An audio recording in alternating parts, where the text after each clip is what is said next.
Salam sejahtera Malaysia. Checkmate Muhyiddin Yassin. Tuan-tuan dan puan-puan yang pandai lagi bijaksana, arif lagi cemerlang, yang mempunyai otak pandai-pandai geligah, saya menghormati anda semua. Saya nak tanya saja, apa pendapat anda? Adakah Muhyiddin akhirnya akan dipenjara seperti Najib Razak juga? Apa pendapat anda?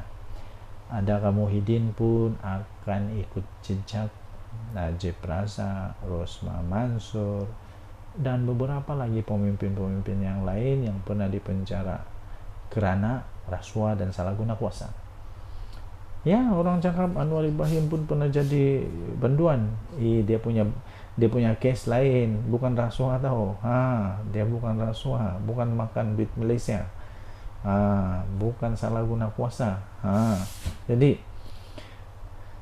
anda rasa adakah Muhyiddin pun akan dipenjara seperti Mahathir pula? Belum. Seperti Najib Razak. Adakah dia akan menjadi jiran Najib Razak di penjara Sungai Buloh atau penjara Kajang? Pertuduhan terhadap Muhyiddin jelas dan tidak samar-samar. Itu yang disebut di Mahkamah Rayuan. Sekali lagi saya bacakan bagi anda tajuk artikel ini. Pertuduhan terhadap Muhyiddin Yassin adalah jelas dan tidak samar-samar. Itu kata Mahkamah Rayuan 6 Mei 2024. 4 pertuduhan salah guna kuasa berhubung projek Jana Wibawa yang dikenakan terhadap bekas Perdana Menteri Tan Sri Muhyiddin Mat Yassin adalah jelas dan tidak samar-samar. Itu kata Mahkamah Rayuan, itu kata di Mahkamah Rayuan. Kata Mahkamah Rayuan dalam alasan bertulisnya yang dikeluarkan minggu lepas. Hakim yaitu Datuk Hadharia Syed Ismail berkata, pertuduhan telah menyenaraikan semua butir-butir yang diperlukan bagi membuktikan kesalahan di bawah Seksyen 23.1 Suruhanjaya Pencegahan Rasuah Malaysia SPRM 2009. Jadi dia kata, hakim ini kata, pada pendapat kami, butir-butir yang terkandung di dalam setiap satu daripada 4 pertuduhan tersebut adalah mencukupi memberi notis kepada Muhyiddin Yassin mengenai perkara yang dia didakwa. Katanya dalam alasan keputusannya sebanyak 32 muka surat bertarikh 16 April tahun ini yang disiarkan di laman web Badan Kehakiman. Beliau berkata, Muhyiddin Mat Yassin tidak tertipu dengan apa cara sekalipun hanya kerana kekurangan butiran. Hakim Hadharia berkata, oleh itu tidak ada keperluan bagi pihak pendakwaan untuk memberikan butiran lanjut tentang bagaimana kesalahan itu telah dilakukan. Pada 28 Februari yang lalu, panel 3 Hakim Mahkamah Rayuan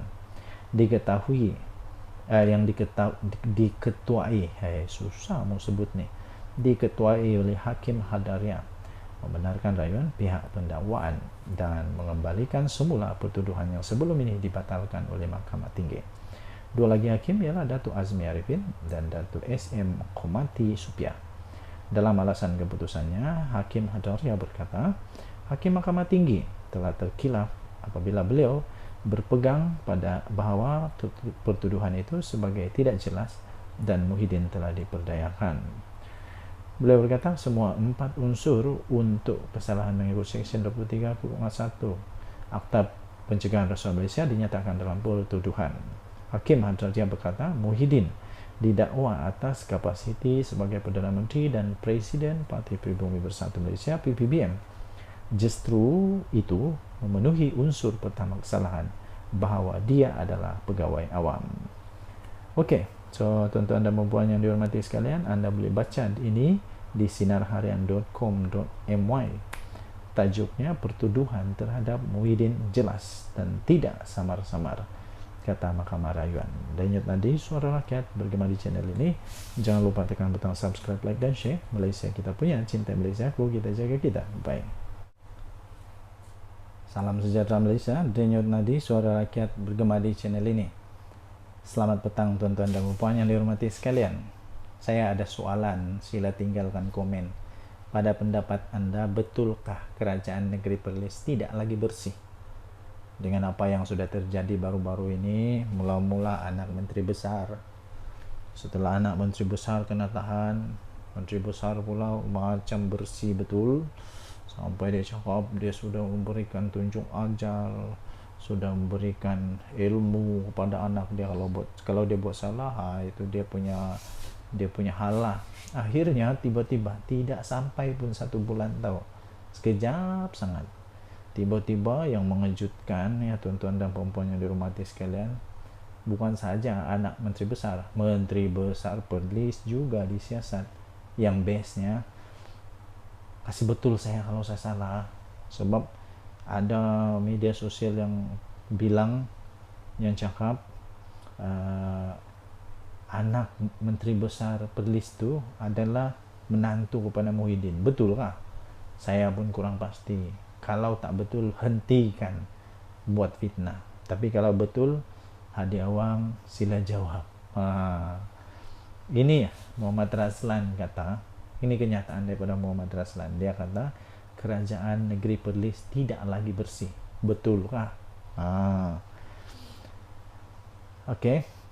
Lepas itu ada gambar yang disertakan dengan satu sisipan gambar daripada Muhammad Raslan dan juga gambar daripada laporan yang SPRM punya laporan itu, yaitu SPRM sahkan ambil keterangan MB Perlis berkenaan dengan rasuah itulah, salah guna kuasa sebenarnya. Jadi UMNO mendakwa kerajaan negeri Perlis yang dipimpin oleh PAS tidak lagi bersih, terutamanya dalam soal tata cara pentadbiran. Kalau betul-betul ini terjadi kepada pemimpin PAS, mahu rakyat Selangor benda ni mungkin boleh berlaku di Selangor? Kalau betul terjadi.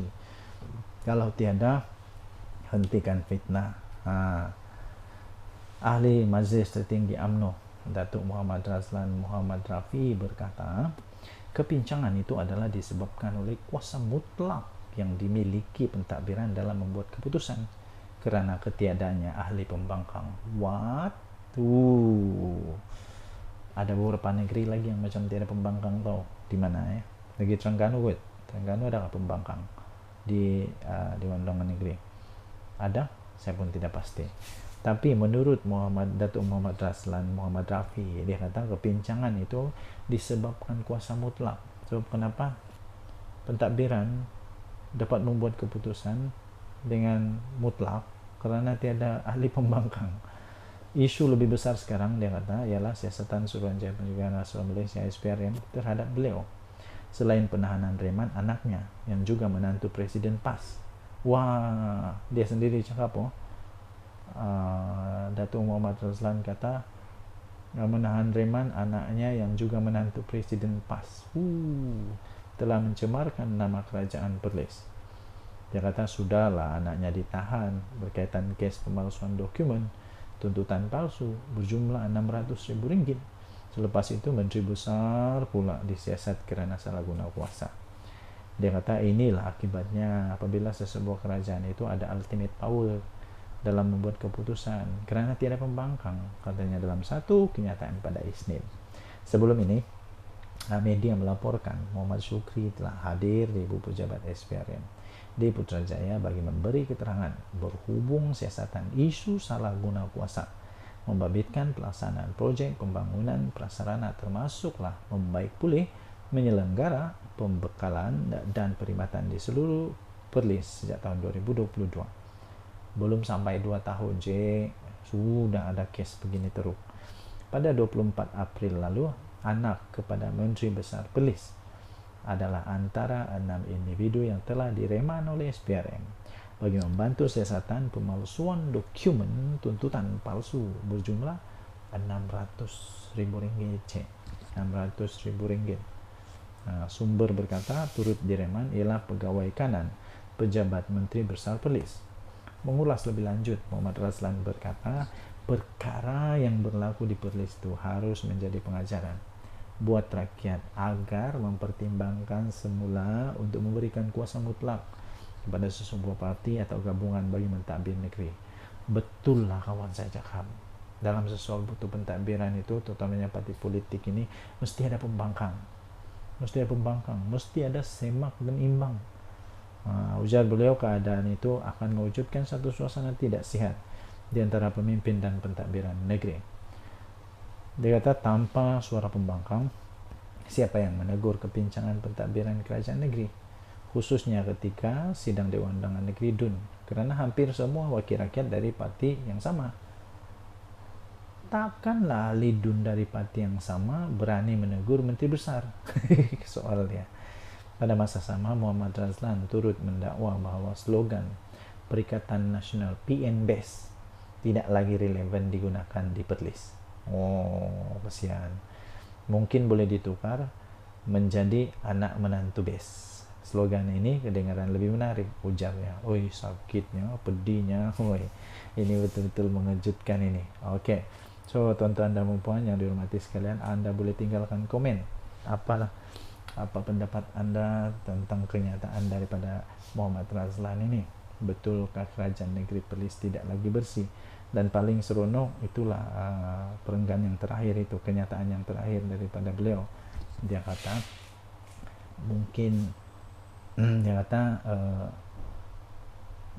Muhammad Razlan mendakwa slogan Perikatan Nasional PNBES, slogan PNBES tidak lagi relevan di negeri Perlis karena sudah tak best lagi.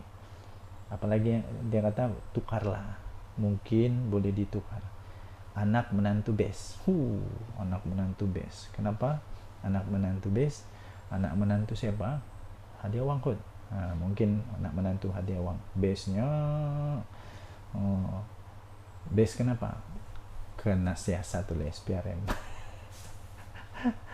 Oke. Dan peliknya, selalunya bising betul, coba mempertahankan dan sebagainya. Tapi kali ini seolah-olah tak bising sangat, tak berani sangat nak pertahankan anak menteri besar ini. Hadiah Wang, entah, saya belum nampak lagi secara agresifnya dia membantah kah, cuba menafikan kah, menolong kah, belum lagi saya nampak. Oke, so kita tunggulah apa keputusan daripada SPRM. Ingat, negara kita negara Malaysia, kita ada undang-undang, jangan buat spekulasi kalau belum tepat. Dan undang-undang kita kata seseorang itu belum bersalah sehinggalah dia dapati bersalah. Jadi sekarang masih lagi belum bersalah, tapi sudah didakwa, sudah disiasat oleh SPRM. Nah, itu soalan-soalan dia lah. Tinggalkan komen Anda. Tunjuk nanti Suara Rakyat. Bergema di channel ini, jangan lupa tekan butang subscribe, like, dan share. Malaysia kita punya, cinta Malaysia aku, kita jaga kita. Bye-bye.